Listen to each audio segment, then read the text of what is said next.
Welcome to the Winsidr Film Room. We are honored to welcome 2018 WNBA Champion Alysha Clark to the show. In 2019, Alysha was all second team defense, and coming off of 2018, where she not only won a WNBA ring, but according to a few sources, she also won Polish League MVP honors.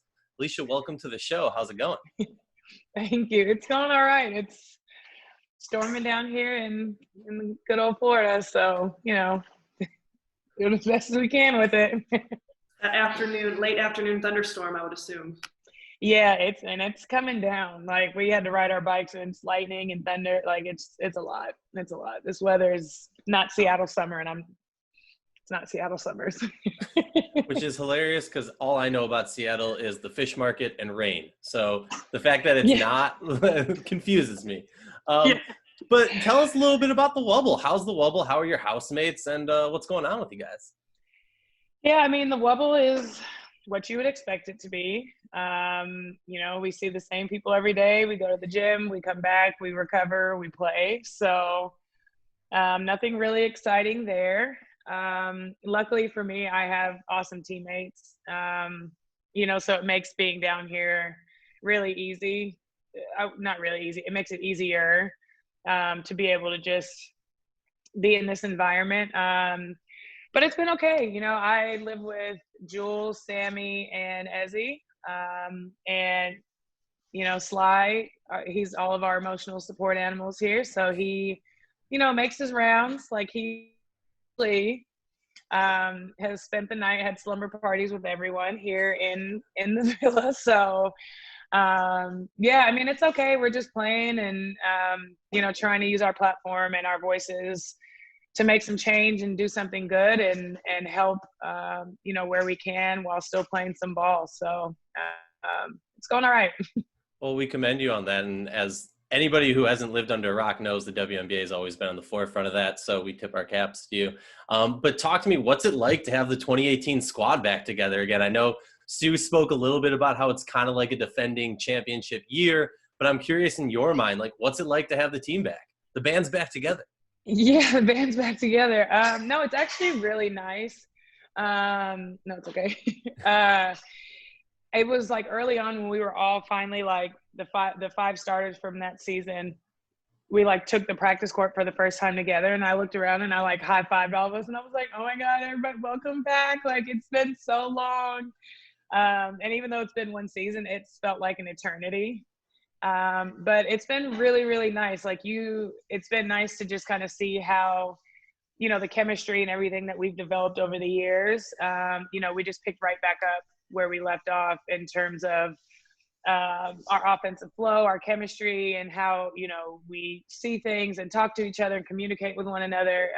It's been a lot of fun. So your story is really cool, talking about just kind of your journey since college. And I want to bring up a point that maybe not a lot of people know about. You come from a really unique background, and I am a low Division I mid-major girl myself. So you went to Belmont, you graduated from Middle Tennessee. That year, your senior year, you were the leading scorer in the nation. I had to witness it myself. That was a terrible night for me and my team. But you're drafted in 2010. You didn't play until 2012, and you've been with Seattle ever since. And at this point, you've really kind of solidified yourself as such a key to the success of this team. And just kind of through this whole time and through your whole journey, like, tell us a little bit about it. How has that been for you? Yeah, it's been quite the ride. When anybody asks me about my journey, I always start off, I'm always like, yeah, I wasn't a sports kid. I wasn't somebody who grew up and was like, oh, this is what I dream of doing with my life. I wasn't into sports. It wasn't my thing. So I'm a late bloomer when it comes to this. And, for me to have started freshman year of high school is the first time, like, I officially tried out for a team, like, had to, like, really work on skills and try to, like, be a basketball player. And so to go from there to where I am now, it's been it's been crazy. Like my basketball years have been, the latter part of my life where for most players, they started so young and so early. And I don't have those memories. I don't have those, oh, when I was younger, I got to take into, we call it like the little league basketball, like tournaments and stuff like that. But yeah, so through high school, just developing and coming around and, finally understanding, my coaches are like, you can actually go to college and get a scholarship to play sports, to play basketball. And I was like, oh, wait, what? And so, when school started to recruit me, at the time, Belmont was the best choice for me where I was at, both skill-wise and personally. They saw me as a person. They didn't just see me as an athlete. They really cared. And that for me was what I was looking for at that time, because I'm like, I want to feel secure where I go in so I can develop and not have those fears. Because you hear all kinds of horror stories about kids going to college and, coaches promising them this, and then they get there and it's something completely different. And, I was just very cautious of that. And at Belmont, my coaches at the time, Beth Stark is one of my all-time favorite coaches that I've ever played for. And having her as our post coach at the time there, just constantly in my ear, encouraging me, to then where sophomore year, it was like, she was like, I think you have a great chance to play professionally. I had never thought of that. I never knew that was like even an option. And, to have somebody that I trusted, who believed in me, tell me that, I was like, oh, wow. Okay. And she's like, but in order for you to do that, you need to progress and you need to be able to do X, Y, and Z. And so at the time, I had to make the decision whether I wanted to stay at Belmont or transfer. And it's hard because, we had just come off making it to the NCAA tournament for the first time. I had a great freshman and sophomore season. Things were going well. It's not like anything was negative. So I had to make the decision to be like, okay, I need to change and do something else and go somewhere else if I want to progress and go to the next level. And ended up at MTSU. And that was for the first time for me where I started to train and think okay, to get to the next level, these are the things you need to start working on. And yeah, so going from sitting out technically my junior year, to just having all that gym time to be able to get in and learn and practice and work on stuff, to coming to junior year, there was a lot of skepticism around whether or not I was going to be able to succeed at the level that, MTSU was, because it was a step up from Belmont. And so they were like, oh, I don't know if she's going to be able to succeed and do the things she did here. And then to go junior year and have the year that I had and lead the nation in scoring for the first time was like, whoa. And then, senior year comes, and now all of a sudden there's talk around the draft and playing professionally and what that could look like. And if you want to play in the WNBA, you're going to have to be a guard. And so just continually working on the things I needed to be able to play a guard. Because I don't know if people know, but all through college, I led the nation in scoring by shooting layups, 2 years in a row by shooting layups. And you got a lot of them against me. Yeah. Yeah. So I didn't shoot outside, so it's just I had to relearn the game of basketball. And, I had a successful senior season as well. So to be, one of the players there, just to lead the nation in scoring 2 years in a row, when the competition at the time when I was there, at the big schools, you had the Tina Charles and the Epiphany Princes and, all these big time players at these big time programs. And then you got and everyone's like, who's this 5'10" chick over here, averaging 30 a game? What is going on? Yeah. And so fast forward to being drafted, and, it was a dream come true, that I didn't even know was a dream of mine until later on. Then once talk started getting around about actually playing in the WNBA and potentially being drafted, I was like, me? Do you know the players that have been whose names have been called on these stages over the years. And now I'm going to have the chance to have that same thing happen to me. I was like, wow. So, yeah, got drafted to San Antonio. Dan Hughes was the coach there. Got cut the last day of camp. His first year was I wasn't ready as a guard, which I knew. I was like, I've never played a guard. And then the second year was they wanted to keep somebody bigger. And those were big blows for me, just both mentally and like, you know, just my confidence that I had as a post player, you know, and as a player in general, like to go into a situation where now they're like, you're not good enough for that yet, or now you're not ready, or, you know, something that I can't change. Like I can't change my height. So that was really hard to deal with. And so I was like, you know what, forget it. I'm gonna give it one more shot next year. And if I don't make it, I'm gonna move on and do something else. And that's when Seattle came and like, hey, we'd love to have you in camp.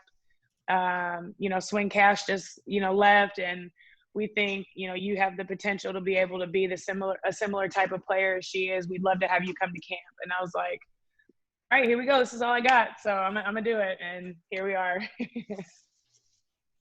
That's an amazing story. And I hope everybody, I might have to remove a question from rapid fire because I think you just kind of answered it, but I hope everybody listened to that story, and I appreciate you sharing it. A little known fact about you is you're an Israeli American. You have dual nationality, and a lot of players in the W do that for many reasons, but I'm curious for you kind of if you could, and I've asked you this before in a post-game locker room, I don't know if you remember, but I'm curious if you could share for the world kind of how that came to be and kind of what was the reason, why do players do that in the W? Yeah, so my rookie year, the 2010, I played in Israel my first year, and I played as an American. And so when I was over there, my Israeli teammates and I, we were going to watch like a Euro Cup game. Ramley at the time was playing. That's who Tanisha Wright and Camille Little were. No, Camille played for them, but Tanisha Wright was playing for Ramley during all that, with Shai Duran and everybody. So we went to the game, and afterwards, you know, we were on a drive back, and I was telling my Israeli teammates, you know, I was like, they're asking how I was like in Israel, and I was like, oh, it's great. You know, they were teaching me like a little bit of Hebrew and nothing crazy, just like we were counting to 10, how to say good morning, like the basics first. A little bit of Yalla. And I was telling, you know, Yalla, like, come on, let's go. And so I was telling them a story about how, like, I just got off the phone with my mom, and I was like, you know, telling her I'm learning how to count I'm learning how to count in Hebrew, you know, all the stuff. She's like, oh, you should call your grandpa and say these and talk to him. And I was like, Mom, pump your brakes. Like, what, I'm gonna call him and just count to 10 on the phone, be like, hey, grandpa. And my teammate was like, wait, what do you mean call your grandpa? And I was like, yeah, call my grandfather, because my grandfather speaks some Yiddish. And so she was like, your grandpa's Jewish? And I was like, yeah. And like almost flipped the entire car. She was like, what? And they're like, why didn't you say something? Do you know what this means? And I'm sitting here like, what is happening right now? Like, no, I don't. It never crossed my mind. No, because I didn't know how Europe worked. I didn't know how European basketball worked. Like, I've never played. That was the first time I've ever left the country. So, like, I had no idea, like, all these things going on. So she was like, right now, I'm calling your agent right now. Gets on the phone, is calling my agent, telling them everything. And they were like, you can get your passport, like, you can become a citizen. And I was like, I'm sorry, what? And she was like, yeah, like you have Jewish family, like you can get your citizenship. She's like, oh, we're gonna. And so my agent got the ball rolling, and I had to fill out the paperwork to do Aliyah. I actually had to like go to, because at the time I was here, when I started the paperwork when I was in Israel, then when I came home after season, I had to fly to Miami to go to the Israeli consulate to do my in-person interview. I had to have a rabbi sign off, verifying that I was Jewish because of my grandfather. So it was like, and it was so like the way everything aligned, like once I look back at it, it was amazing because like the rabbi that somebody put me in contact with was actually, so he's in Nashville, but like was actually a basketball fan. So he's like, yeah, I've been following you. I know you, like, this is so awesome. I am honored that like, you're going to be able to like play for the national team. Like, this is so awesome. And I'm like, of all like all the rabbis I could have been connected with, like, you know, so it was really cool. So once I got my citizenship, I was able and eligible to play for the team. And at the time, because I wasn't solidified here in the league to where I could be like, hey, gotta go play for 2 months. Peace out to you guys when I get back. I wasn't able to play because the competitions were in the summer. And so it was really hard because I wanted to. And I was like, I don't want them to feel like I don't want to. And in Israel, just for fun fact, they're not just handing out passports like candy. Like you got to have legit lineage. Like you have to have the paperwork. Like you have to do it all. And, like some places it's easier to get passports, but not in Israel. Like they do not play. So when FIBA shifted from summer, like the campaigns from the summer to now November, February, I finally got the chance to play in the campaign with the national team. And it's one of like the best things that's ever happened to me in my career. It's one of my most cherished moments that I will forever have. Just because you're representing, an entire country on a national level. And we did some really amazing things for Israeli women's basketball, just in Israel and outside of it, doing some historic things, getting some historic wins during those campaigns. And I'm honored that they welcomed me the way that they did. And, I was honored to be able to represent the country of Israel on a national stage. So it's definitely one of my favorite things about this whole basketball journey. And I gotta say, Israeli basketball team, get some Alysha Clark jerseys. I can only find not snow jerseys. I want some Clark jerseys, all right? Yeah, come on, let's go. Has anyone ever told you that you're a great storyteller? Am I?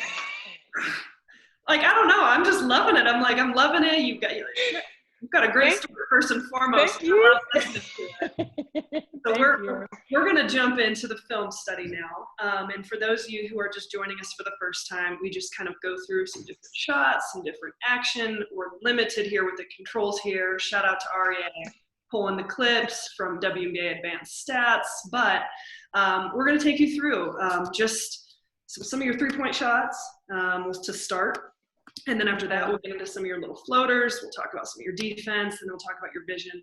Please feel free to let the viewers, the fans know kind of what you were thinking, what your team was thinking, why you took the shot you did, just any aspect of this that you want to cover. We certainly appreciate. And we'll just kind of go from there. And like I said, this is just about breaking down film in any way in which you feel fit. Shout out to you. You are shooting the best three-point percentage of your career right now, 48%. Oh, wow. That's an incredible number. Yeah, that's amazing. I know this is just a simple shot, and I know it all starts with Jordan Canada, which I love watching Jordan Canada. I can't imagine what it's like playing with her. Yeah. But when you guys are able to get out and play in the open court like this and push the tempo, we talked about transition defense, struggling at times in this game, but like this looks so simple, but how are you able to get this shot in the way in which you are? So I remember this play, yeah.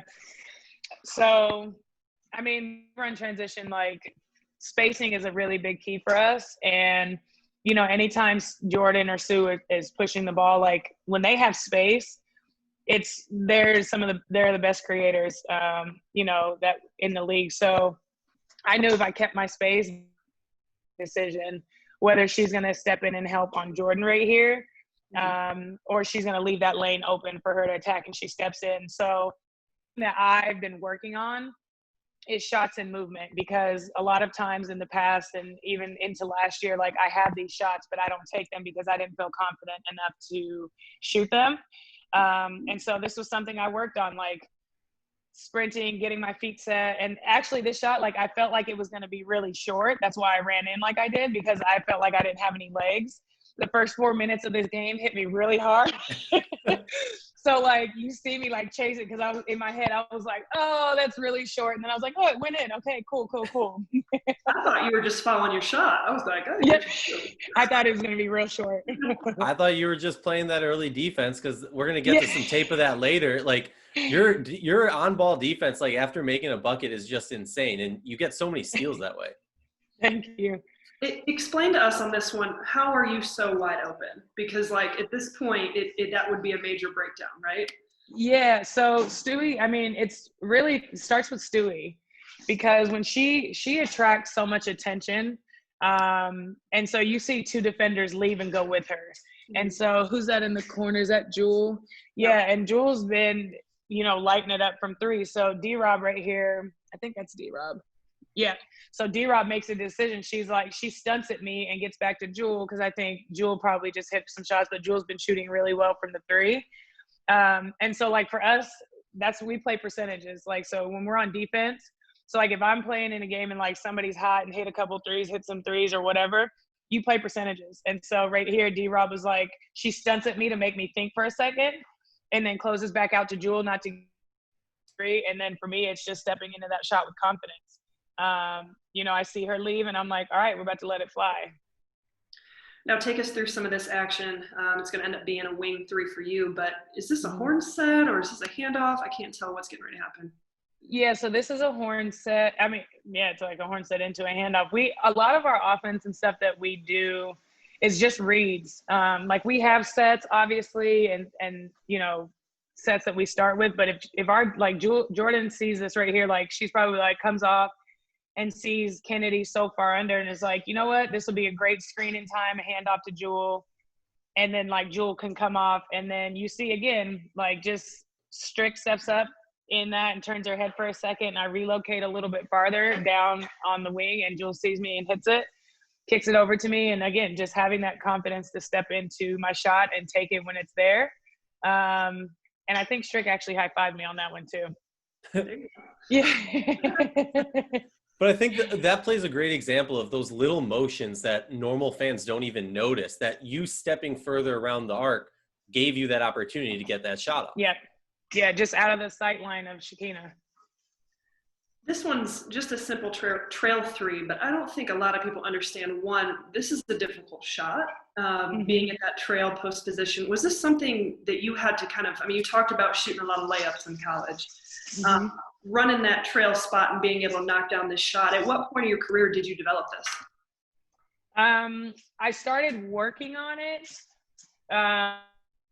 junior year of college, just because, the year that I transferred. So the year I sat out was the year I started just even working on shooting from outside the paint. So like shooting from the high post, started there.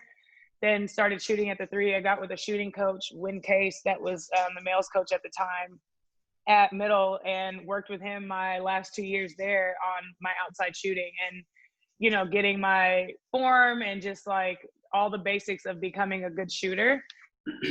So this shot is like years in the making. Stuff you guys are seeing now, like my ninth season as a pro has been in the works for almost that many years.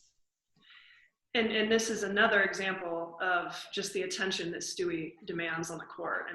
Tell me if I'm wrong, but it looks like we've got some sort of double high ball screen here, but there's like three people trying to defend it at any point.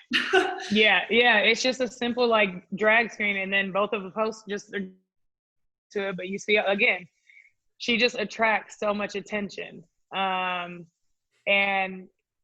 shout out to my coaches for giving me the confidence last year and this year, and just to shoot when I'm open, and continuing to just encourage me to do it, and because they've seen the work that I put in.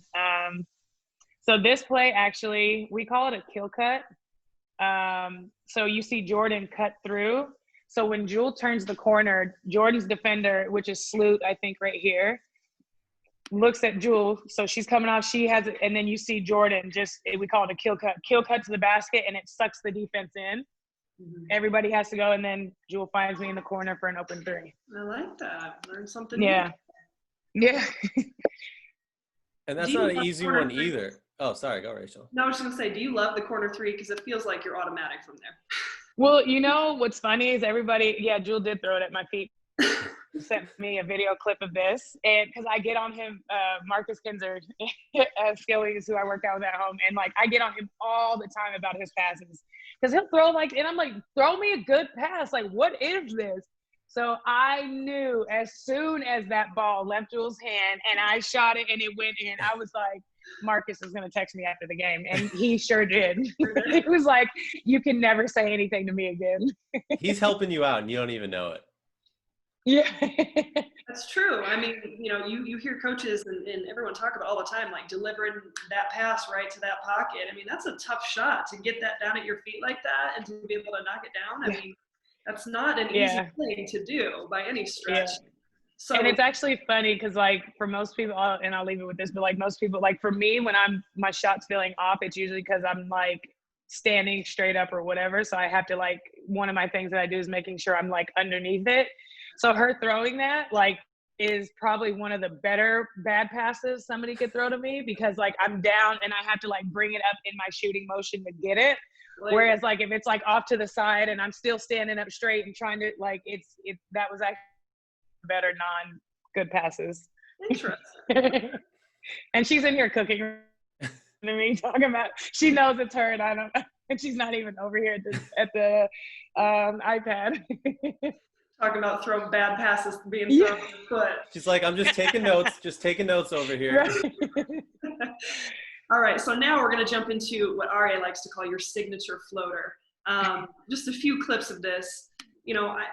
Tell us, I mean, first off, this play is a broken, bizarre play at any point. You look like you're getting ready to punch somebody in the face, but what's going on here? I mean, first off, you're able to get into the paint. You can create space with this shot.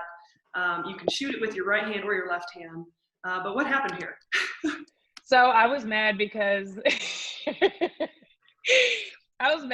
she fouled me, and the ref didn't call me. He's like sitting right there.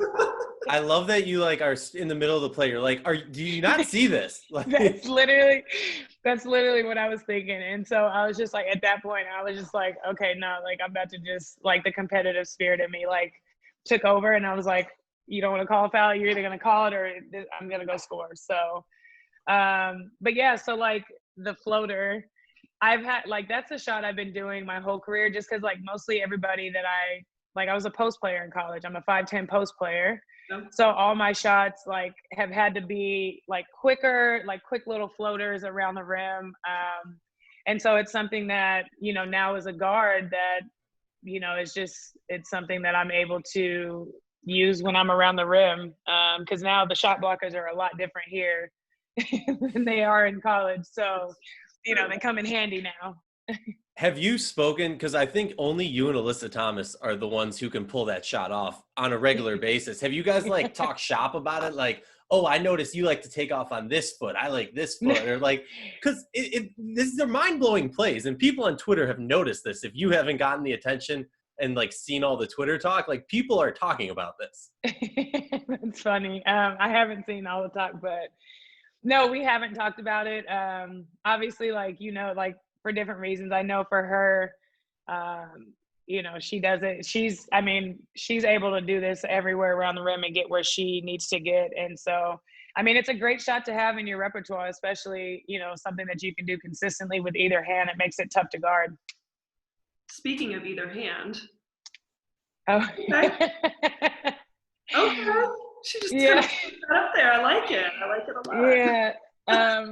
What people don't know, like my left hand, like I worked on my left hand. That was something I've had to do, because when I first started trying out for basketball, the coach was like, you have to be able to use your right and your left hand if you want to make a team. And mind you, I wasn't a basketball player at the time, so I had to like teach myself how to do it. And now, in high school and college, teams start scouting and forcing you certain ways. And so because I'm a right-handed player, everyone forced me left. So it like forced me to have to get good at using my left hand.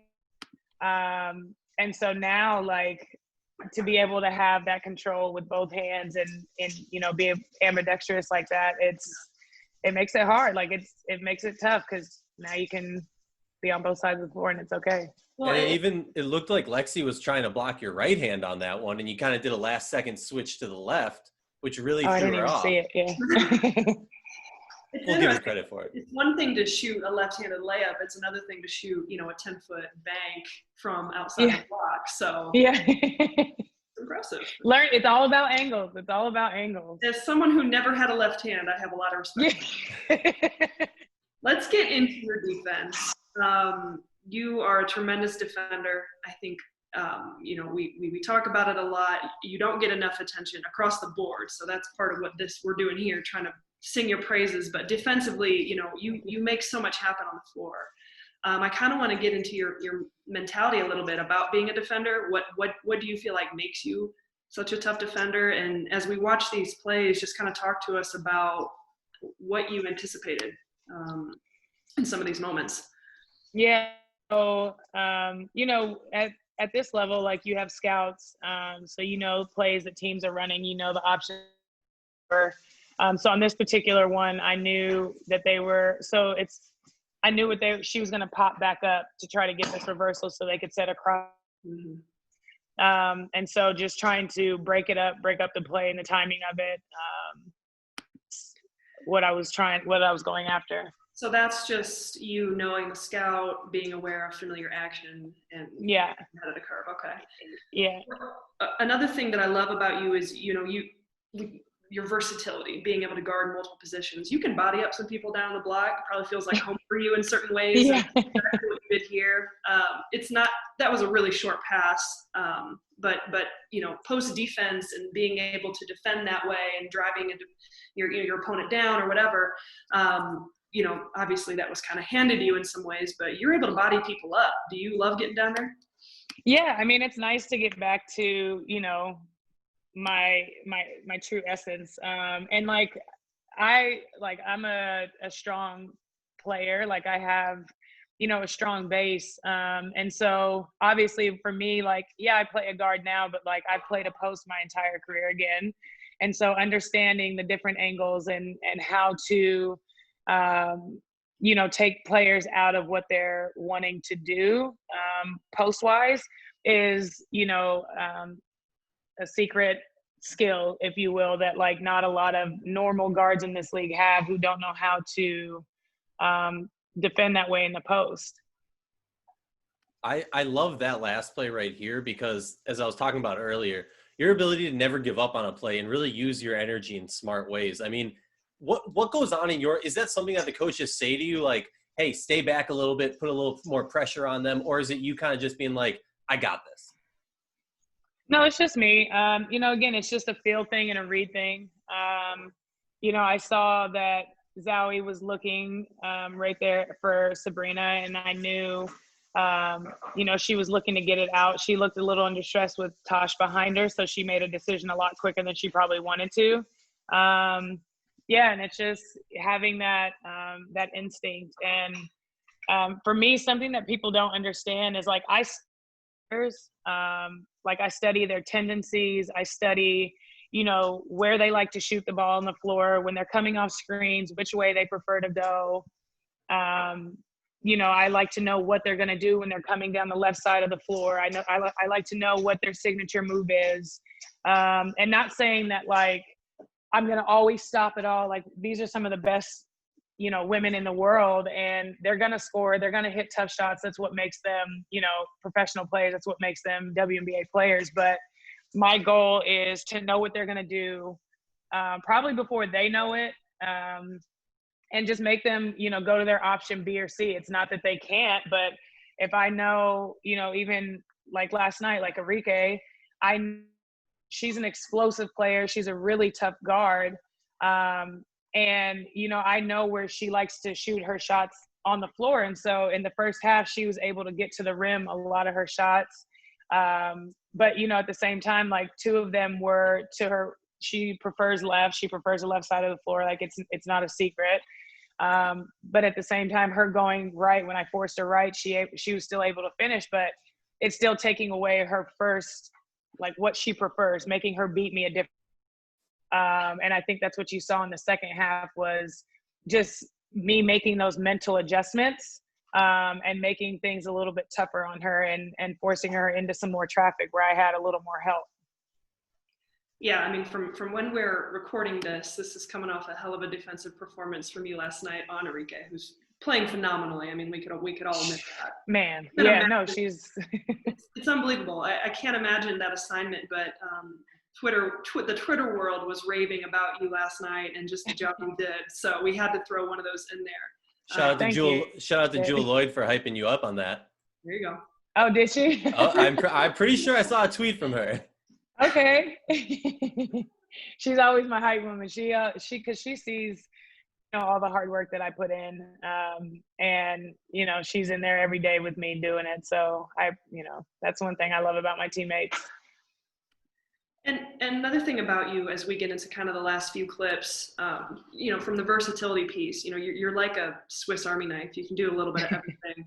Being able to kind of run the break and push the tempo yourself and in your vision, not necessarily an assist in some eyes, but you talk about just pushing that tempo and what you see here. Talk about this element of your game. Yeah, so this is, again, another added piece is just having the confidence to, not be a liability with the ball in my hands. My IQ is something that, is a strength of mine. And so to be able to make those decisions, like on the last clip, I saw Jewel, the defense and the transition was sucked in on the paint. Like I see Jewel sprinting down right here. She's open. I hit her. And then of course, freaking sniper of all snipers comes trailing in. And, that creates that 2-on-1 on the backside. This has nothing to do with what, breaking down your game, but have you ever seen a player who has a quicker release than Sammy? Never. And it's so hard to guard. Like I guard, even in France, like I had to guard her when we were over in France and I have to guard her in practice. Like she's a tough ass guard. Like, you know what I mean? Like it's hard. And she's the type of player similar to me in the story that she had to work her way and earn her way into this league. And so, when she's out there, she competes every single day. And I love it because it makes me raise, my level as a player. And, she'll bust my ass in practice, even when we're playing a game tomorrow, and won't feel bad about it. And that for me, because then when we get in game situations, like I'm like, okay, I've had to guard her at this level, whatever. And so now I'm better in games because of her and because of how she practices. So shout out to, I'm glad she's on my team. I'm tired of guarding her. Real quick, who has a quicker release, Sammy or Allie Quigley? Allie's is quick too, but like Sammy's is way quicker. Okay. Yeah, yeah, automatic. Hey, shout out to Jewel Lloyd on that game winner the other day. She got it off in caught the ball and got it off in 0.4, 0.5. I mean, 0.8. 0.8 was on the clock, yeah. But I'm pretty sure at the slow motion at release, 0.4 was left. Oh, really? Yeah. If you watch, right? Like I was screaming and waking up my whole house when that play happened. That was an insane play. Some of these games, the hours of some of these games, they're a little too late for me now. Rough. Imagine playing in them. I was struggling last night finishing that game, but yeah, I can't imagine playing. And honestly, the volume in which you guys are playing, that's a whole other story, but shout out to you guys. All right, let's get back to a few more clips. Let's talk about this post dive, a little bit in your element. Being able to pass out of the post is such a incredible asset as well, especially when you're diving to someone like Stewie. You're not being trapped here, but this is not an easy pass. Yeah. And that, again, like for me, I'm comfortable there. I can read, I can see the defenders. Like I saw right here, Cheyenne, but you saw Jordan cuts out, clears the help side, and then Cheyenne is like just a step behind Stewie. And I'm like, oh, that's a bucket. Boom, right here. Like, just getting out far enough off the block where, and when you're posting up like that, the person on the ball is at a disadvantage because they're back, they don't see what's going on behind them. So. And here again, just like this play with Stewie and suing it so much. Stewie, who's that side? No, that's Izzy. Izzy and Marina, miscommunicate here, and Sue's wide open. Easy read. And our last one, before we hit you with some rapid fire, tell us what you see. Rapid fire. Backdoor. Yeah. Driving in, I didn't have anything. I was like, okay, keep my dribble. As soon as Stewie sets her up, I saw Aryeh turn her head, and I knew, like, again, the chemistry part. Like, I know when Stewie and I have created like a really good chemistry flow between the two of us, and we do a lot of stuff in practice together. We talk about options, or we're like, hey, if you're here and this happens, da da da. So I knew as soon as I saw her little stutter step, I knew she was going back door. So I just set it up and boom, it was a bucket. And the wild thing about your play is you play so fast. And I think anyone who watches your team play, it's like, wow, you guys are on fast forward, but there's a calmness to it. And there's a familiarity to it that is just mind blowing, that you don't see many teams in any league in the history of the league play like that. Yeah. And, you know, that just comes from the years that we have experience and, you know, time that we've had together, where that's something for us is, you know, Sue says it a lot. She's like, we want to be quick, but we don't want to like be fast, like through our options. Like we want to be quick and move the ball and, you know, do these things and make these reads. Like we're making these decisions on like split second timing. And so, but it's like, you don't want to just be running all over the place. Like everything has a purpose. Every pass, every cut, every setup, everything has a purpose, and you know the options that you have out of that. And that comes from just the repetition of it throughout practices over the years.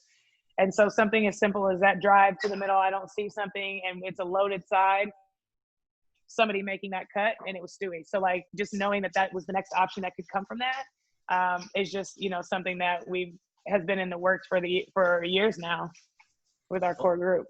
Well, now to hit you with the rapid fire. Not so rapid fire. Yeah. What part of your game do you think goes the most unnoticed? Probably my, I don't know, like, I don't know how to, consistency, like how consistent I am, I guess, goes unnoticed. It just, everyone expects it, and I guess it's there, and they're just like, okay. That's a good point. We were just talking about it before you came on. Like her consistency is unbelievable. Yeah. It's ridiculous. I mean, look at, if you have a moment, go to stats.wnba.com and check out the career stat lines, and just consistency is your middle name. And now I got to ask, what is your favorite dish to make? Because you're known as the chef. What's your favorite dish to make? And what is your favorite dish for your teammates? Like, what are the teammates always like, you got to make this again. You got to make it. Well, my crusted salmon that I make, people really like. So that's what I actually just scarfed down before I got on Zoom with you guys. That's probably one. I mean, when I'm like wanting something seafood and kind of quickish, like it's not super hard to make, and it's usually one of my go-tos.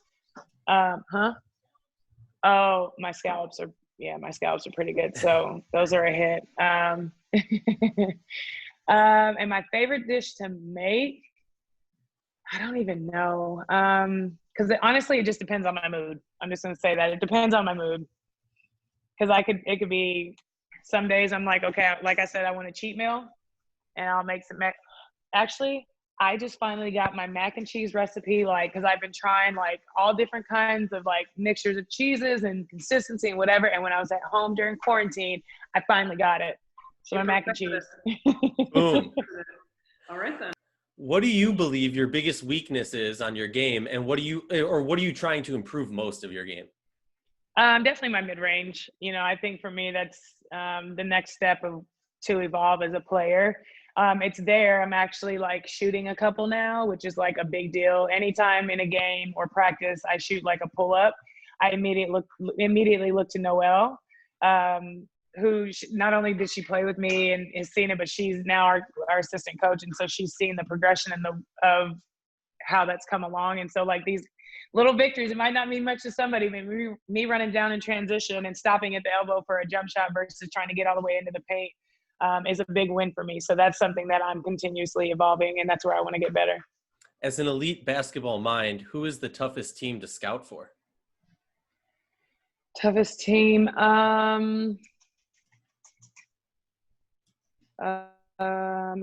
mean, they're all really tough. If I had like right now before, I mean, even with BG gone, but like Phoenix is a tough scout because you have so many amazing like all-star players that it's like, okay, if you stop one, they have four others that can, you know, go off.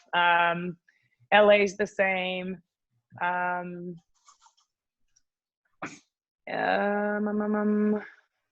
like going through all the teams in my head right now. Those would probably be the ones that I can think of off the top of my head, just for me personally, when I'm like doing my own personal scout for defense.